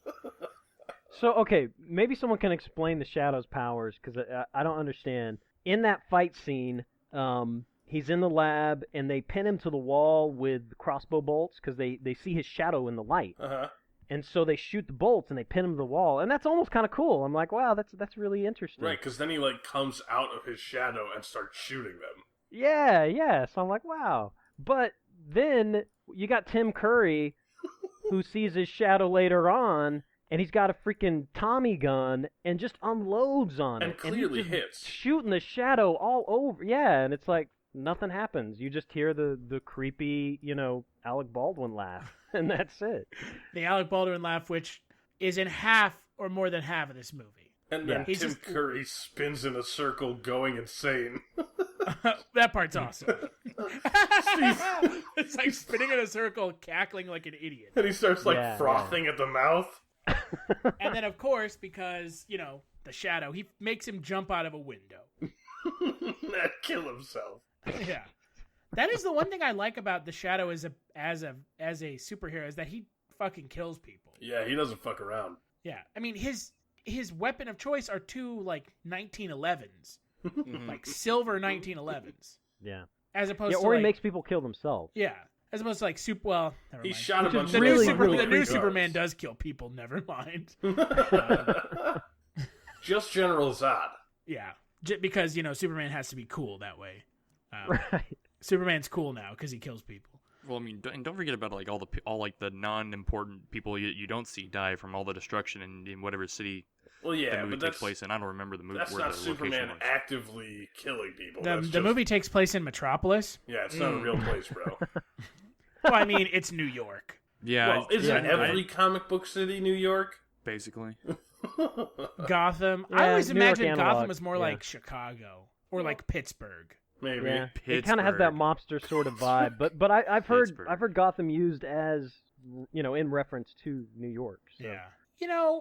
I think that this movie gets a bad rap because it was made in the 90s, and the 90s wasn't exactly the kindest to superhero movies. No, it was not the kindest to superhero movies. Right? Yeah. 90s superhero movies are kind of what people look back to like, that was shit. Yeah. Like The Rocketeer, like The Phantom, like this movie, like Howard the Duck was the 80s. And Awesome. Like Spawn. Awesome, also. I guess, I don't know, I mean, I know why I get why you don't like this movie, Russ. Right? I mean, I understand, but you do have to agree that this movie is at least a fun movie. It's not taking itself seriously. Well, again, that's my problem with it. A lot of times I couldn't tell, the jokes just were not hitting, consistently enough for me to tell that, yeah, this isn't taking itself seriously. There were just those few moments where it's like, oh, okay, yeah, they're being campy. But since it wasn't really hitting, then when it wasn't doing it, but it was, then you're like, what the fuck is this? Yeah, so I don't know. I just I couldn't get into it. It was fun to watch, and I would probably almost recommend this for my bad movie group. Oh man, I don't think that this movie is as bad as Samurai Cop. No, no. I don't know. There's just something about this movie that I find so charming, I guess. Nostalgia? I didn't see this movie until like a couple years ago. Yeah, but nostalgia for like an easier that time era? of movies. Yeah, because I mean, a movie like this, a comic book movie like this, wouldn't fucking fly anymore. No, it would not. Right? No, that's true. That's a good point. And you made couldn't make a movie like this anymore because all the fucking movies now are all super dark and serious. And, right. And that shit's just fucking. That shit's super derivative and boring, in my opinion. Yeah. Oh, you can't have fun at the movies anymore? I have to go and watch a movie and realize how depressing my actual life is? It's like all the previews have to start with dun dun dun dun dun dun. It's like, oh, come on. It's so dark. I will say, Kingsman actually kind of gets back to that a little bit, but the material the material for Kingsman is extraordinarily recent because they're only on like the second volume of that comic. Yeah. But that movie was just fun to watch. It wasn't necessarily like a good movie. Yeah, but wasn't Kingsman fun to watch because it was almost harkening back to the original James Bond movies? No, I don't think so. Kingsman it was kind of harkening back to that, but it's also kind of just got updated humor, sensibility to it, Yeah, I mean, it was just relaxed. I mean, yes, British super agent shit, but it wasn't so much James Bond-ish because when you think James Bond, you think of the gadgets and you think of and women, but the women aspect of it wasn't really so much a part of Kingsman. I mean, it was kind of there, but it was kind of there. But the premise of Kingsman was basically the gadgets, the secrecy, and then the idea of how to be a gentleman, how to operate in the world. It's probably going to be extraordinarily similar to. All right, we'll see this kind of thing again when the Man from U.N.C.L.E. or whatever that movie is that's coming out in this year or the next year, because that also looks cool, and that's going to be similar to Kingsman, but it's just an easy movie to watch. It's not convoluted, and it's just like The Shadow. I mean, The Shadow can kind of be that way because I can kind of see the reasons why Russ doesn't like it, but Kingsman doesn't take itself seriously in the same way that The Shadow doesn't take itself seriously, I would have to say. Yeah, I would agree with that. And Kingsman, I was really enjoying it up until Colin Firth died, and then the movie just kind of flipped on me. I did not enjoy it after that. Shit. I haven't even seen that movie yet. God damn. You're recording this, right? God damn it. That movie's been out. Kingsman's been out long enough. Fuck it. Yeah. Well, now that I know he dies, I'm not even going to watch it because he was the only reason I was going to watch that movie to begin with. Oh, no. Yeah, you were gonna there's a moment right before Colin Firth dies where he's just like uber badass. The church scene? And it's Yeah, the church scene is incredible. Oh, yeah. God, that's so awesome. That's You should yeah, really it's watch way it, over Chris. the It's an top awesome in film. a lot of interesting and good ways. Yeah. But back to the Shadow. Like for me, I don't know. I've always enjoyed it mostly because for whatever reason, when I sit down to watch it, I go in with the understanding that like I'm not going to take the film seriously, and I know the film's not going to take the film seriously. I'm literally just going to sit here and watch a movie just to enjoy myself. Because for whatever reason, I've talked to Chris about this a couple times. I know I've talked to John about this, and a lot of people I talk about movies with, this is something that comes up. For whatever reason, movies nowadays have to have some kind of, and not nowadays, because this kind of started maybe in the 80s and 90s as well. Movies just seem like filmmakers want to have a message in their movies. It's not, when movies first came out, like the idea of moving pictures, the plots were extraordinarily simple and not convoluted. It was literally just a distraction from how shitty people's lives were. And we don't really get that now. I mean, we kind of do because Marvel movies are not like filled with messages, but I mean they kind of are, but they're meant to just have fun because I mean it's basically a huge visual over the top representation of what people love from comic books. But other like extraordinarily serious movies seem to just have some kind of bullshit message, and it's not a distraction. They ended up just being dark, gritty tales, and it's boring. I mean, as Chris said, it's just uber derivative. I still like dark movies. I mean, I do too. I do enjoy them, but movies, for whatever reason, I guess they're kind of just out of touch with what people want. People, well, I mean, every once in a while, huh? I'm clearly not if they're making as much money as these fucking blockbusters that come out now do.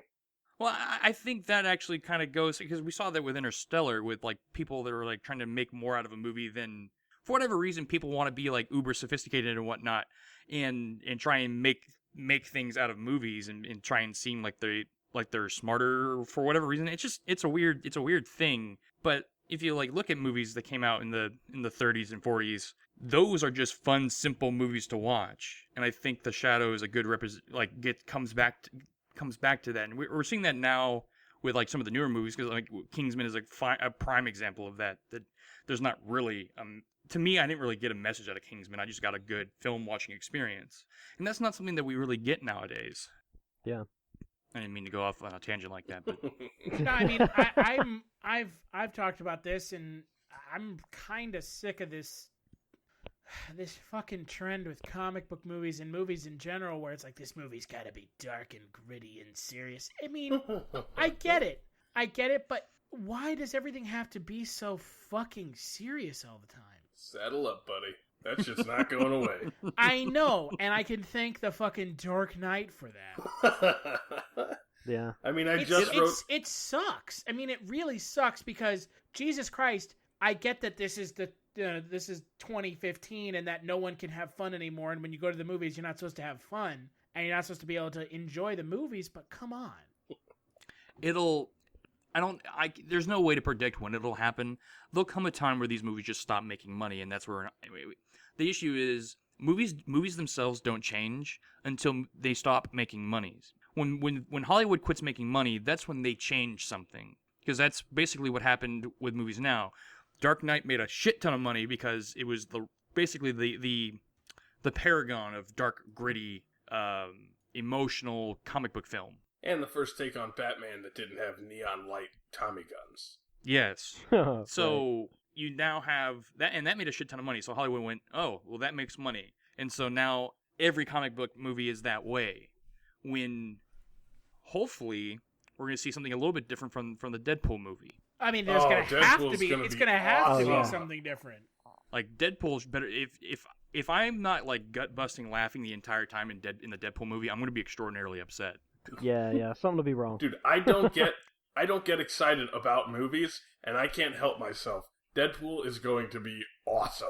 Because it's rated R, John. Right, that and Ryan Reynolds actually gives a shit about the character of Deadpool, as opposed to other superhero movies that aren't great, where the actors are like, yeah, I never read the comics. Or I've never heard of this person. Right. Or I'm researching them now because I was cast as the role. Who's Batman?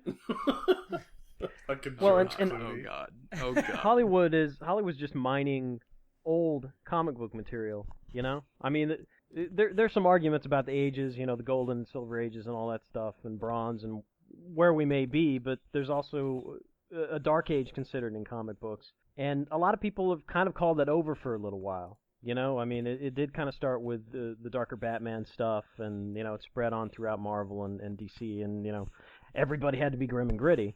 And Hollywood is kind of just now mining that for material, because, you know, obviously there's nothing original in Hollywood anymore. So they've got to get it somewhere. So yeah, I think part of it too is just Hollywood is kind of behind, and I really do think the comic book world is or has been coming out of that dark age for a while, and you're seeing other things in comics that aren't just all, you know, grim and horrible. Yeah, I mean, I guess if the Shadow or the Phantom or the Rocketeer had been successful, we would have gotten more of those movies. I mean, the Shadow made $10 million. Yeah, but it wasn't like a blockbuster thing. Like, it made $10 million. No, it made it made $10 million over its budget. Oh, okay, over, yeah. It made $32 million.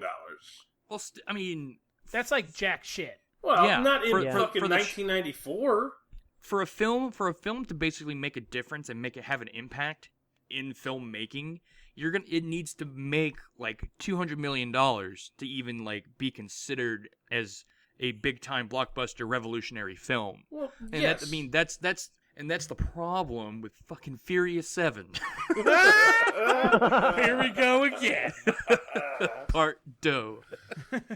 But yeah, Hollywood I think The sucks. Shadow was probably successful that... in 1920s dollars. Hmm? The Shadow might have been successful in 1920s dollars, I guess. I don't know.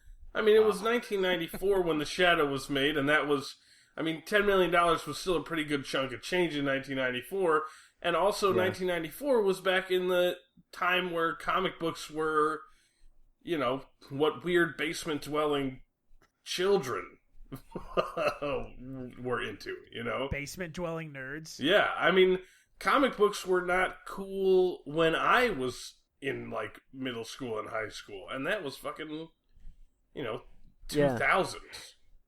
Yeah, but the Shadow character, I'm still pretty sure was mainly just old radio program. And, you well, know, it was a I mean, comic anybody book. with It was a nostalgia comic for book as this well. has a little decoder ring somewhere in their, you know, basement or something, rather than comic books. Which is insane because Orson Welles originally did was one of the voices of the Shadow too. Really? Yeah. Cool. Right? I mean, that's nuts. I mean, I like this movie. I can totally get not liking this movie, but you know, there was reports that they were gonna be remaking it. Really? Yeah, Sam Raimi was talking about remaking it. Oh yeah, but he got the rights declined. Wow. A Sam Raimi That version doesn't of the surprise Shadow me. would have been cool. I mean, I think that this is one of the more interesting comic book heroes. I think. I mean, he's not kind of your everyday typical superhero. Because he knows what darkness lies in the hearts of men? Yes. Yeah, I don't know. I mean, he's kind of Batman. He is kind of a psychic doesn't. Batman. But Batman kind of doesn't have Batman. the powers that he has. Well, that's true. He doesn't have the powers, but I mean, the dude, he was trained in, you know, Tibet or whatever. He's fighting to save his city. He's got Uncle Wainwright or whatever. He lives in some mansion. I mean, I don't know. He's kind of Batman. He's psychic Batman. Yeah, he's kind of psychic mind control Batman. Yeah, but he also has the shadow powers, bro. Oh, that's true. He does have shadow powers. Right? I mean, Which that's would be kind of super cool. useful for Batman. Yeah, that would be pretty useful for Batman if he could figure out how the fuck they work. I can guarantee you, though, that if we got a new Shadow movie, it would be dark and gritty and not fun. Oh hell yeah, I can I agree film, with you. I agree with you. The Shadow. Good God. He'd make like shadows swallow people and transport them into like a hell dimension. Yeah. It'd be totally Yeah, I mean, stupid. It's a movie about an opium dealer from Tibet. You know, the guy would be a terrorist from Afghanistan who was part of a narco-terrorism ring, and then he got, you know, picked up by the Golden Child and, you know, shown the special powers or whatever. That's what it would be. And then he would come to New York and just kill people in the shadows, and to be leave their fair, bodies. the Shadow was an influence for Batman. So that's kind of where all these similarities are coming from. Right. I mean, the Shadow was 1930s and Batman was later. Yeah. So, I mean, this is kind of one of like the few comic book heroes that you can look at him and say like these are progenitors for everybody else. Right, one of the founding father characters. But I think for me at least, this movie is just it was refreshing to see a movie like this when all the movies that come out now are super just serious and take themselves seriously. They're comic book movies, for the love of God. Go watch the trailer for the new Superman Batman movie. That movie doesn't look fun. Do you bleed? You will. That movie doesn't look fun. No. That does look pretty terrible. I mean, I just, I know, like Swan and I have, like Swan said, like we've talked about this before, but just where did all the fun go? I mean, where? Animated movies? I guess. Yeah, and I think... No, that's true. It's all with Pixar or whatever, yeah. I mean, with that, too, because we talked about... I mean, John mentioned, like... Well, I guess we, as a group, discussed, like, impact of film. For whatever reason, The Shadow only ran for 4 weeks when it came out in 1994. It only had a 4-week run, then it made $11 million over budget. And it came out in the same year as Lion King and Speed and... the Flintstone movie and Little Big League and Maverick and Schindler's List. Like it came out at the same time as a lot of. It came out at the same time as some big movies. Which is why a lot of these movies aren't successful. Oh yeah, it's because they're literally fucked from the get go. Mm-hmm. Oh yeah, and I mean and if you look at it this way, The Shadow came out a year after Jurassic Park. Jurassic Park in its first 16 weeks. Because that first 16-week run of Jurassic Park, where it was basically in nearly 2,000 theaters every week. Because after that, it dropped off quite a bit because just other shit was coming out. But in that first 16-week run, Jurassic Park made $320 million. $320 million. Yeah, Lion King in its third week had already made $119 million. And The Shadow, and it only made $14 million its first weekend. And then like nothing else, and it only ran for 4 weeks. But in the week it came out, it was the third highest rated film. It was like literally The Lion King, Speed, The Shadow opening week. That for The Shadow's opening weekend. Wow, it came in just under Speed. Just under Speed, yeah. I mean, Speed is. Awesome. Speed's good. We've talked about Speed. Speed's a good movie, but the fact that at the time it came out, The Shadow could compete with these good films, and for whatever reason, they just quit distributing it. For whatever reason. And if The Shadow had ran for 16 weeks, things might be a little bit different. Maybe just a little bit. And again, I don't know why this movie wasn't successful. Personally, I get why Russ doesn't like it, but I mean, it had a fairly large name leading man. I know it didn't have like a large name for the bad guy, but I mean, it had Alec Baldwin, Penelope Ann Miller. It had like big name people, and it just... Yeah, whatever. I just don't think it was positioned right. Yeah, that's probably it. Yeah. And this movie reminds me of The Rocketeer, or from what I think The Phantom is like. Have you ever seen The Phantom? No, but I'm assuming that it's somewhat like this movie. Yeah, kind of. Right? Except with it's like another pulp superhero who wears a purple spandex suit. Skin-tight purple suit. Right. And is done by Billy Zane. So, well, I guess Russ, final thoughts and best performance. So final thoughts. Yeah, I really didn't like this movie. Mainly it's just story, pacing issues. It's kind of all over the place. I would have to go with Tim Curry, just because he's always fun to watch, and I agree with you guys. I mean, the scene where he just melts down in the ballroom and is foaming at the fucking mouth, I mean, that is awesome. That is awesome. Even though he should have been able to defeat the powers of the Shadow with his Tommy gun. Well, he's the only one. He gets the closest to killing the Shadow. Twice. Even Shiwan Khan, only stabs the Shadow once. Tim Curry fucking shoots him. Well, even Shiwan Khan doesn't really do it. It's this weird talking knife that stabs him. Yeah. We It's a didn't flying even dagger talk straight about out of the Ian DMG, man. McKellen, who's in this movie. Who can't tell the I difference know. between red and green. Hey, it's just a clean shirt to him. Yeah. Oh God, whatever. Even I was like, Ian McKellen, what are you doing in this movie? Yeah. Well, he wasn't doing much in it. That's I liked true. I liked Ian McKellen in this movie. Yeah, but he didn't really do anything. Yeah, he didn't really do much. Yeah, that's fine. You don't have to do much for me to like what you do. It's true. John. Yeah, it's either Tim Curry or it's the chain smoking sign that mesmerizes people. Billboard. The Yeah. llama. I'd climb a mountain to smoke a llama. Yeah, I guess because Camel didn't want to do up any advertising. Even though rights. it's like fucking spitting image. It's a Oh, yeah. parody Right, of the camel right. sign. Yeah. Yeah. No, yeah, it absolutely is. I wonder, do you think that sign actually existed at one point that would blow out smoke rings? Yeah. Oh yeah, it no, did. I've seen stuff like that before. That's awesome. Yeah. It's a parody of a camel sign that did that, and the slogan on the camel sign was, I'd walk a mile for a camel. That's pretty nice. awesome. And I like how the face has, like, that perfectly circular O mouth that blows out the smoke, and when Shiwan Khan's face sort of interposes over it, his mouth is still that perfect circle. Looks like he's about to suck a dick. It does. He's just giving the tongue, bro. Just licking. He's just licking the world. Oh man. What about you, John? I think that I'm going to give this movie a watch it, so long as you like the old school comic book movies. I mean, if you like the old Batmans, or if you like the original Darkman, or like The Crow and those other sort of old style, sort of funner but still kind of messed up.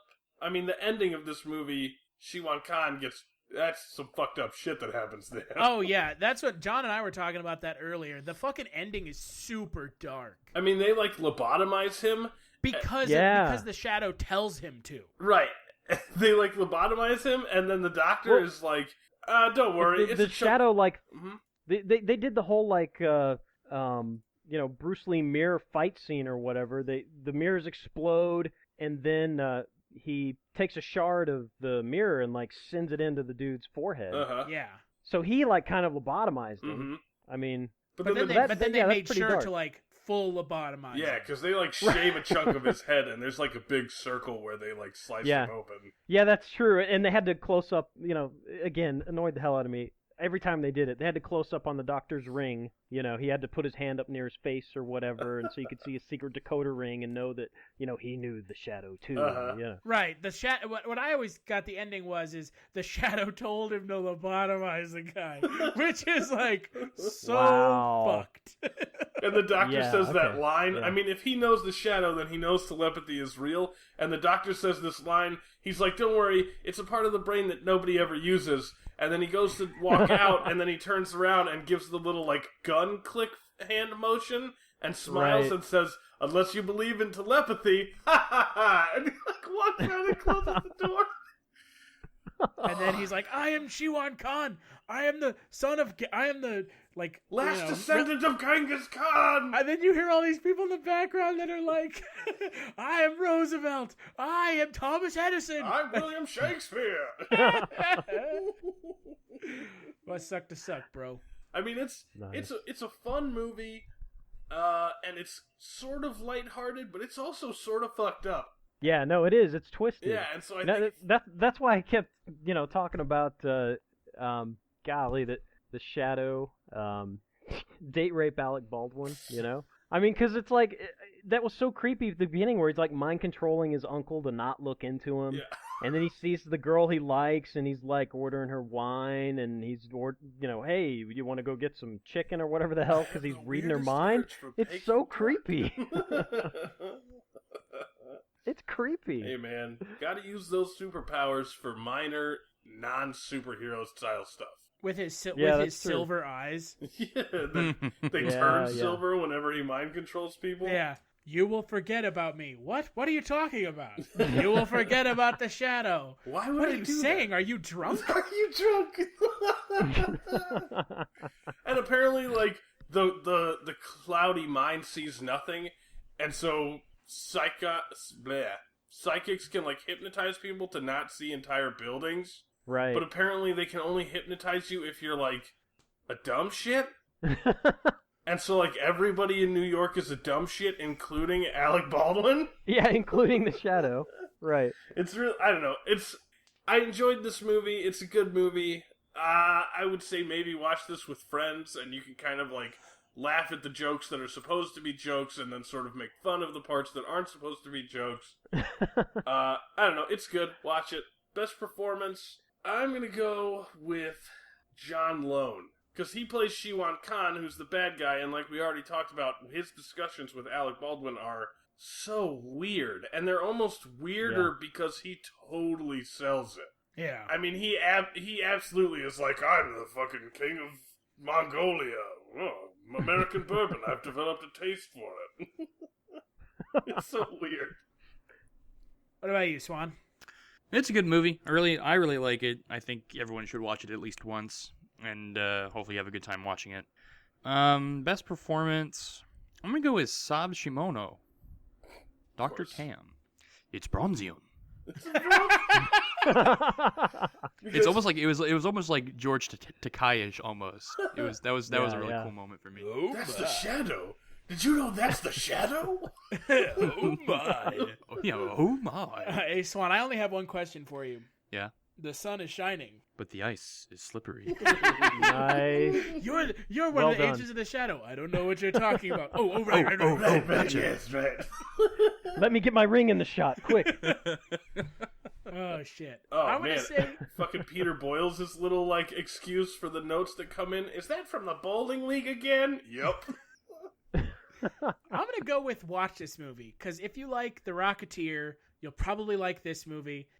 If you don't like this movie, watch The Rocketeer, because The Rocketeer is awesome. But definitely watch this movie, because it's got Alec Baldwin, and he's a soldier who goes to Mongolia and becomes a warlord, and there you go. I mean, there's few things better than that. Yeah. Goes from soldier to heroin-addled warrior to sleeping superhero. with like 8 women in a bed. Oh yeah, because Alec Baldwin. Yeah. He's just swimming in bitches over there in Mongolia. I'm pretty sure he never left that opium den, though. I think that explains the movie for me. It's all in his mind. Yeah. He's just completely wasted. He is strung out. There's the movie. I would like to think he got cast in this movie because of his role in Glengarry Glen Ross. Heroin is for closers. Like laughing like a fucking idiot the whole time. Best performance, there's a lot of good performances in this movie, and you guys have pretty much taken all of them. I'm gonna go with Jonathan Winters, just because Jonathan Winters is an amazing comedian, and his role in this movie, while not the biggest, it's still, it's Jonathan Winters, so he's funny whenever he's on screen. Actually, you know what? Take that back. I'm going to do Peter Boyle, because of the scene where the guy falls off the building and he's like, sense someone will be approaching soon. And then a dead body falls off the building and he just gets in the taxi. He's like, da-da-da. Nope. Like, I'm going to drive away now. And the Shadow's already in the taxi. Right. And the Shadow is the one that threw that guy off the top of the building. Yeah. We didn't talk about one of the best one-liner in the movie. The Shadow falls off of a building with a Mongolian warrior who, by the way, we have no idea where these guys come from. Right. They're just Mongolian warriors walking around New York City. Right. In full, like, ancient Mongolian warrior armor. Right. Right. The Shadow falls off of a building with a guy, and he lands on top of one of those, like, eagles that are perched off the side of the building, a concrete eagle, and he kills the guy, and he goes, next time, you can be on top. Implying that the Shadow's gonna have sex with a man. A dead guy. Right. So dead Mongolian. Dead Mongolian. So holy shit. Yeah, this movie's great. Check it out. And then at the end you get to see a close up of Alec Baldwin's face, and you get to see the fake eyebrows in all their glory. Mm-hmm. And like the clearly not real skin and nose. Yeah. Because you know what? They look fake, so let's just make sure we get a nice full shot of them. A nice full close-up shot of his fake nose. So. Well, before we wrap up, Russ, is there anything you want to plug? Yeah, absolutely. So I write better than I speak, so check out my book, Crimson Sun. The premise... powerless son of a superhero. His mother's kidnapped, his super father's absent, and he faces a world of weaponized humans to prove himself and find the truth. And right now, it's in a bundle with a bunch of other really awesome books over at Story Bundle. So if you go to storybundle.com, you'll find our bundle. It's under the Indie Bundle, so storybundle.com/indie. And it's got Crimson Sun, along with 8 other books that have won the Immerse or Die award, which is really, really tough indie award to win. Jefferson Smith over at Immerse or Die has gone through, I think it's 115 books, and of those, he ended up with these at the top of his list. So please go check it out, and if you like that and you want more, you can check out my website at www.russlinton.com. Great. Swan, what about you? I got nothing cool like that, but you can follow me on Twitter. I got nothing cool like that. Shit. Yep. Made us all look bad, Russ. You're going to be possibly streaming the Telltale game sometime soon. Oh, yeah. Actually, I'm probably going to take some time tomorrow to actually, at least, if I don't stream, I'll definitely record some gameplay playthroughs. You guys heard the it here Telltale. first. He's claiming he's going to do it. Yep. Telltale? Nice. The company? Yeah. What game? Yeah. I'll probably, the ones I own right now are Walking Dead Season 1 and 2. I'm get this boy crowdfunded for his Game of Thrones addiction so he can play Game of Thrones. Dude, the Back to the Future game. Yeah, Back to the Future game's awesome. I haven't played that one, but I mean, I'm actually thinking I may just like pony up and buy the Telltale bundle because it's like $100, but you get like 40 games. I mean, you should wait until the summer sale. And then buy it for like $10. And now it's all $10 and you're sitting there $100. God damn, dude, that happened. No joke, that happened with Civilization 5. That happens to everyone every time they buy a Steam game at full and price. Steam's just like, guess what? Go fuck yourself. We're not giving you your money. The only cool Steam store I ever had was I ended up getting Left 4 Dead 2 for free because they had it free for like 10 hours one day. Yeah. And I just happened to see on Facebook that someone was like, "Hey, Left 4 Dead 2 it's free on Steam for like 8 hours ago." And so I went. Anyway, you can follow me on Twitter. That is at MESWANNJR. For those of you that can spell, that is me, Swan Jr. What about you, John?